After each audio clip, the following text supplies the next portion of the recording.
Jinlar asosan qayerlarda yashaydi? Assalomu alaykum va rahmatullohi va barakatuh. Juda ko'p tushayotgan savollardan jinlar qayerlarni makon qilinadi?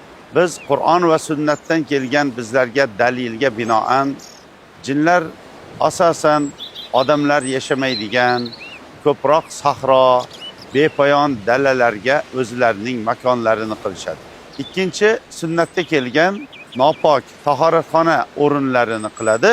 Shuning uchun ham Rasululloh sallallohu alayhi vasallam kirayotgan vaqtda chap oyoq bilan bismillah, Allohumma inni a'udhu bika minal xubsi val xaba'is deb kiradigan bo'lsa, unga biron bir narsa zarar bermasligini aytgan. Keyin esa Rasululloh sallallohu alayhi vasallamdan vorid bo'lgan yana narsa bir ma'lumotda jinlar xaroba o'rinlarni, tashlandiq o'rinlarda o'zlariga makon qiladi.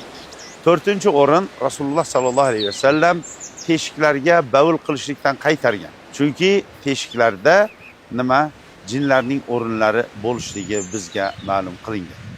Mana shuning uchun ham mana shunaqa o'rinlarga borgan vaqtda asosan qilinadigan duo A'udhu bi kalimatillahi tammati min sharri ma xalaqni 3 marta aytadigan bo'lsa, u joydan ketgunicha unga biron bir narsa zarar yetkazmaydi.